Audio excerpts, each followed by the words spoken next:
Hi everybody, trademark attorney Josh Gerben. Today I'm going to talk about how to overcome a likelihood of confusion refusal or Section 2D refusal that has been issued on your trademark application.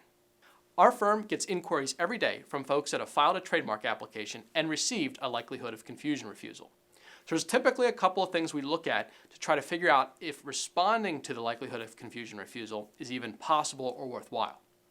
The first is you got to be really honest with yourself, okay? If the government has found another trademark to be too close to yours, you need to evaluate your trademark and what goods and services you've claimed in your application versus the other trademark.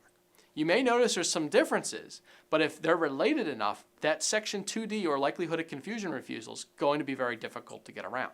So once you've done your initial evaluation and you've given yourself a really honest assessment, the next thing we need to look at is what arguments can be made in an appeal.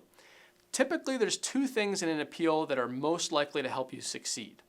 One is being able to argue that there's a lot of other third-party marks that use the unique word or phrase that the government is finding conflicting.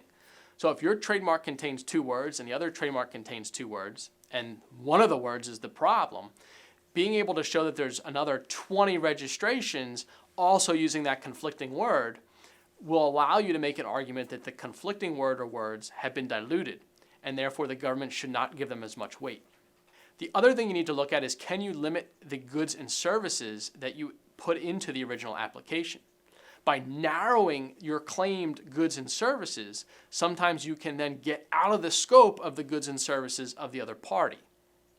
Now, there's a few other arguments you can make in a 2D refusal appeal. However, those tend to be the areas that, if you can make good arguments, are most likely to sway an examiner. If we think that making an appeal is not going to be possible, meaning that the blocking registrations are just too close to yours, the next thing to do is to look into the validity of those blocking registrations. So there's two things you can normally challenge on a blocking registration. One is if it's no longer being used. So if the company's gone out of business or no longer using that particular trademark, you can file a petition for cancellation on grounds of abandonment. The other is that if you actually started using your trademark a while ago, and just now getting around to filing the trademark application, you may have a common law priority over the registration blocking yours.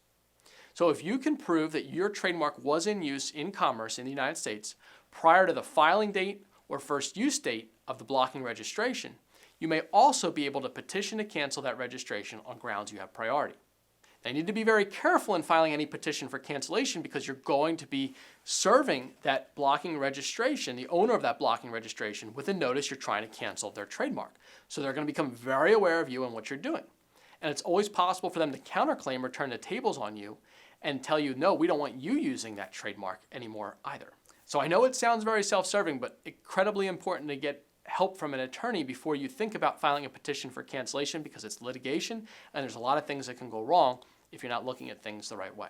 So I hope you found this video helpful. As you can see, if you've received a Section 2D likelihood of confusion or refusal, there are options. It's not the end of the world all the time, but you do need to be honest. You know, sometimes folks file applications and get these refusals and weren't expecting it if you didn't do a full search initially. Now the government's kind of giving you a bit of a reality check, and you need to take it seriously, and you really need to go through and look at things with a fine-tooth comb to see if an appeal is possible or if you can somehow challenge the validity of that prior registration. If you need any assistance in evaluating your office action or refusal of your application, please feel free to give us a call.